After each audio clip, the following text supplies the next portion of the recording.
Hello everyone and welcome to my channel judgments in criminal law. मैं हूं आपका host और दोस्त अमित कश्यप। फ्रेंड्स, रिसेंटली मुझे फ्रीजिंग ऑफ बैंक अकाउंट से संबंधित ऐसे केस को देखने और सुनने का मौका मिला है जिसे मैं आपसे शेयर करना चाहता हूं। और ख़ास करके हमारे भाई बहन जो दुबई में रहते हैं, काम करते हैं और अपने पैसा अपने घर भारत में भेजते हैं, या फिर सिर्फ दुबई ही नहीं, मिडिल ईस्ट या दुनिया के किसी भी कोने में जो भी हमारे भाई बहन दूसरे देशों में रह रहे हैं और अपनी कमाई जो है अपने फैमिली को भारत में भेज रहे हैं, उन लोगों के लिए यह वीडियो बहुत ही इन्फॉर्मेटिव होने वाला है। क्योंकि इसमें मैं एक ऐसी सूचना आप लोगों को देने जा रहा हूं जिससे कि अगर आप अपने पैसे को विश्व के किसी भी कोने से भारत भेज रहे हो तो आपको सावधान रहने की आवश्यकता है।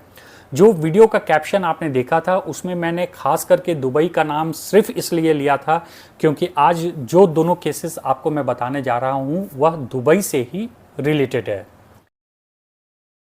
तो फ्रेंड्स, पहले मसले में हुआ क्या कि महाराष्ट्र के एक डॉक्टर थे जो दुबई में बेस्ड थे और वहीं पर काम करते थे। काम के दौरान जो भी पैसा वह कमाते थे उसे अपने फैमिली को भारत में भेज दिया करते थे। कुछ दिनों पहले उन्हें पुणे में एक ज़मीन खरीदना था और इस सिलसिले में उन्हें भारत आना था। ज़मीन खरीदने के लिए उन्हें कुछ पैसा भी दुबई से भारत ट्रांसफ़र करना था, लेकिन भारत आने से ठीक पहले वह अपने काम में काफ़ी व्यस्त थे और इस कारण से उन्हें पैसे भेजने का समय नहीं मिल पाया। तो उनके किसी एक जानकार ने उन्हें कहा कि आप पैसा मुझे दे दीजिए और मैं इस पैसे को भारत ट्रांसफ़र कर दूंगा। डॉक्टर साहब जल्दी में थे, उन्होंने वह पैसा उस व्यक्ति को सौंपा और भारत की फ़्लाइट पकड़ ली। उनके भारत पहुंचने तक पैसा भी उनके बैंक अकाउंट में प्रॉपरली ट्रांसफ़र हो गया था। लेकिन इसके ठीक 3 दिन के बाद साइबर सेल के द्वारा उनका बैंक अकाउंट फ्रीज कर दिया गया। और जब साइबर सेल से हम लोगों ने इंक्वायरी की कि किस कारण से उनका बैंक अकाउंट फ्रीज किया गया है, तो साइबर सेल ने जो पहली जानकारी दी वह यह कि जो पैसा उनके बैंक अकाउंट में जमा हुआ है वह दुबई से नहीं आया है, बल्कि भारत के ही किसी व्यक्ति ने अपने अकाउंट से उन डॉक्टर साहब के अकाउंट में पैसे को ट्रांसफ़र किया है। दूसरा कि साइबर सेल को इस बात की आशंका थी कि यह पूरा पैसा जो उनके बैंक अकाउंट में जमा हुआ है वह हवाला का पैसा है। फिलहाल साइबर सेल के द्वारा हवाला के पैसे और उस बैंक अकाउंट की इंटेंस इंक्वायरी की जा रही है। दूसरा केस जो है वह तमिलनाडु का है, जहां पर एक व्यक्ति दुबई में जाकर काम कर रहा था और अपने कमाए हुए पैसे को रेगुलरली वह भारत में अपने पत्नी के अकाउंट में भेजा करता था। इस साल के शुरुआत में उस व्यक्ति को अपने बच्चे के एडमिशन के लिए फीस भेजना था, लेकिन वह काम में काफ़ी ज़्यादा व्यस्त था। इस कारण से उसने एक परिचित व्यक्ति को वह सारे पैसे दे दिए जो इस तरह का काम करता था और उनसे रिक्वेस्ट किया कि वह इस पैसे को भारत भेज दे। उस व्यक्ति ने उसे आश्वासन दिया कि प्रॉपर्ली पैसा भारत उनके पत्नी के बैंक अकाउंट में पहुंच जाएगा, जो कि पहुंच भी गया।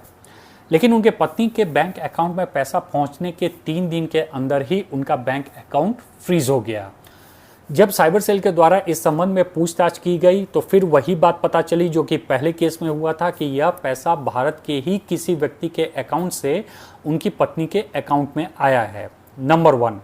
नंबर 2 कि यह पूरा का पूरा पैसा जो उनके पत्नी के बैंक अकाउंट में आया है वह एक फ्रॉड अमाउंट है और वह पूरा का पूरा ट्रांजैक्शन ही सस्पिशियस है। इसके बाद उस व्यक्ति ने जिस व्यक्ति को पैसा दिया था उससे काफ़ी पूछताछ करने की कोशिश भी की, लेकिन कोई भी सफलता उनके हाथ में नहीं लगी। और आज स्थिति यह है कि उनका बैंक अकाउंट पूरी तरह से फ्रीज है और पूरा का पूरा पैसा उनके बैंक अकाउंट में फंसा हुआ है।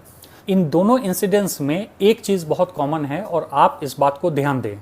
तो दोनों व्यक्ति जो हैं वह अपने काम में व्यस्तता के कारण प्रॉपर चैनल से उन्होंने पैसा दुबई से भारत नहीं भेजा, बल्कि अपने किसी परिचित व्यक्ति के हाथ में वो पैसा थमा दिया कि वह उस पैसे को भारत भेज दिए। और दोनों ही इंसिडेंसेस में उन लोगों ने धोखा खाया। एक का पैसा जो है वह यह शक किया जा रहा है कि वह हवाले का पैसा है और दूसरे का जो पैसा आया है वह यह शक किया जा रहा है कि वह एक सस्पिशियस ट्रांजैक्शन है और पूरा का पूरा एक फ्रॉड पैसा ही उनके बैंक अकाउंट में ट्रांसफ़र हुआ है।